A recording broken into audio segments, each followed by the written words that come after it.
जय जगन्नाथ दर्शक बंधु प्रिय दर्शक बंधु 6/3 अर्थात आर्द्रा नक्षत्र मिथुन राशि यही राशि अधिपति ग्रह हेउछन्ति बुध ग्रह एवं नक्षत्रर अधिपति ग्रह हेउछन्ति राहु ग्रह।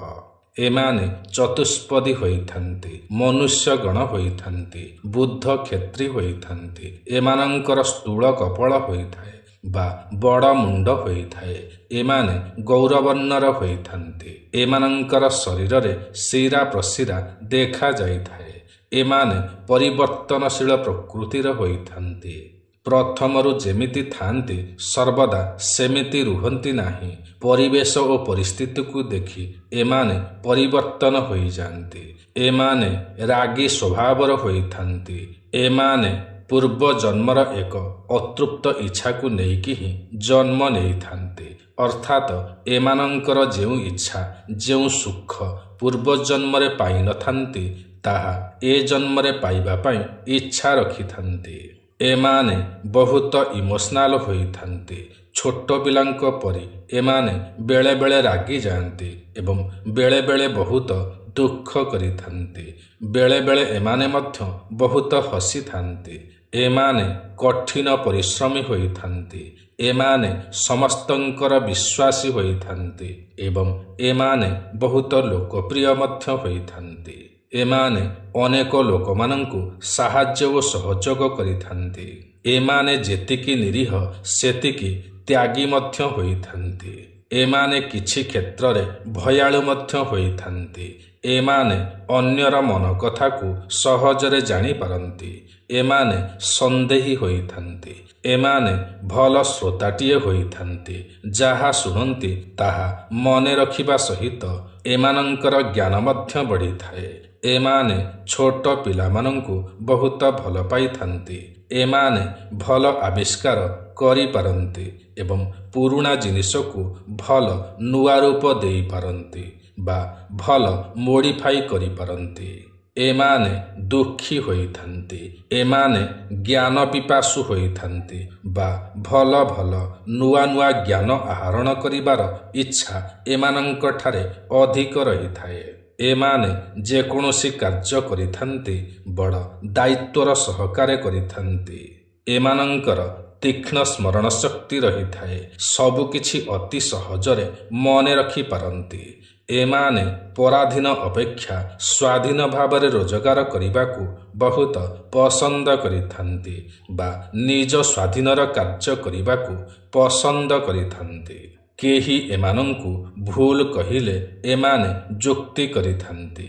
एमाने धार्मिक स्वभावर होइथान्ते एणु धार्मिक कार्य करिबाकू बहुत भल पाइथान्ते। एमाने अनेक समस्यार समाधान करि पारन्ते।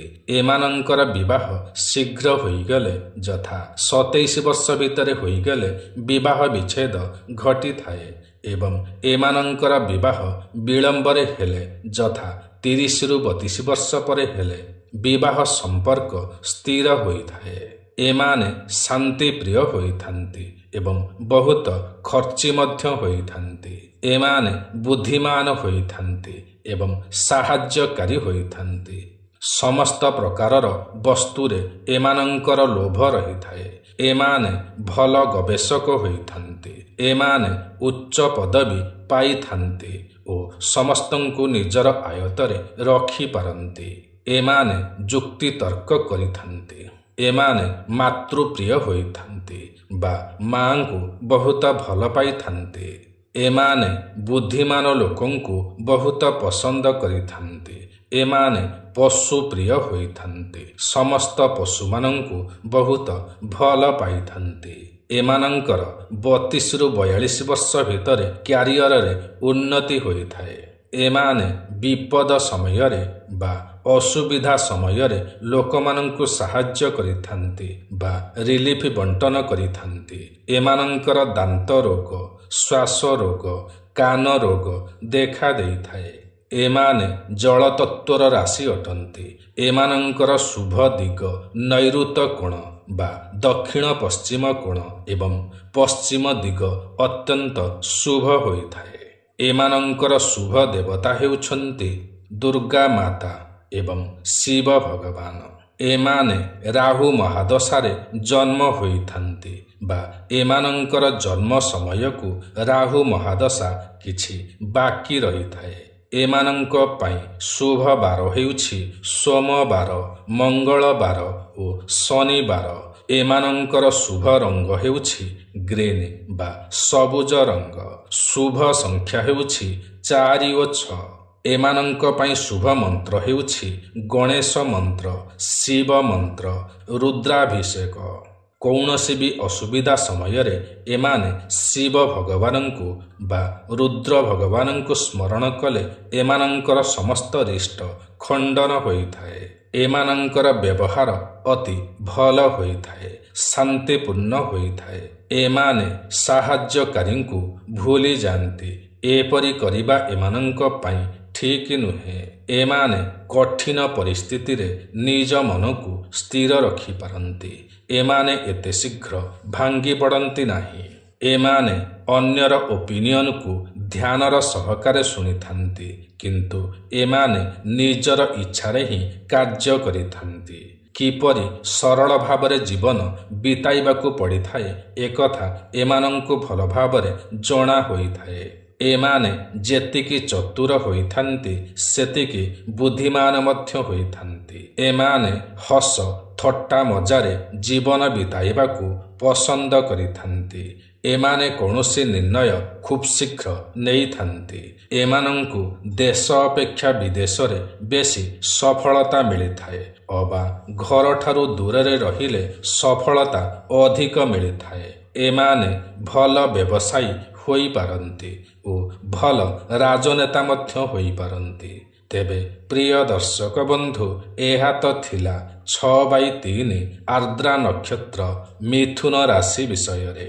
ଆଜିର ଏହି କାର୍ଯ୍ୟକ୍ରମଟି ଆପଣଙ୍କୁ କିପରି ଲାଗିଲା ନିଶ୍ଚୟ କମେଣ୍ଟ କରି ଜଣାଇବେ। ଯଦି ଆଜିର ଏହି କାର୍ଯ୍ୟକ୍ରମଟି ଆପଣଙ୍କୁ ପସନ୍ଦ ଆସିଥାଏ ତେବେ ଗୋଟିଏ ଲାଇକ୍ ନିଶ୍ଚୟ କରିବେ। ଯଦି ଆପଣ ଆମର ଏହି ୟୁଟ୍ୟୁବ୍ ଚ୍ୟାନେଲ ଓଡ଼ିଆ ଜ୍ଞାନସାଗରରେ ନୂଆ ଅଟନ୍ତି ଏବଂ ଏଯାଏଁ ସବସ୍କ୍ରାଇବ୍ କରିନାହାନ୍ତି ତ ତୁରନ୍ତ ସବସ୍କ୍ରାଇବ୍ କରିନିଅନ୍ତୁ, କାରଣ ଆମର ଏହି ୟୁଟ୍ୟୁବ୍ ଚ୍ୟାନେଲରେ ଏହିପରି ଅନେକ ଭଲ ଭଲ ଭିଡ଼ିଓମାନ ସର୍ବଦା ଅପଲୋଡ଼ କରାଯାଇଥାଏ, ଯାହାକି ଆପଣଙ୍କର ଜ୍ଞାନର ସୀମାକୁ ବଢ଼ାଇଥାଏ। ତେବେ ପ୍ରିୟ ଦର୍ଶକ ବନ୍ଧୁ, ଆଜି ପାଇଁ ଏତିକି। ପୁଣି ଦେଖା ହେବ ଆସନ୍ତା ନୂଆ ଏକ କାର୍ଯ୍ୟକ୍ରମରେ। ସେ ପର୍ଯ୍ୟନ୍ତ ଆମକୁ ବିଦାୟ ଦିଅନ୍ତୁ। ଜୟ ଜଗନ୍ନାଥ ଦର୍ଶକ ବନ୍ଧୁ।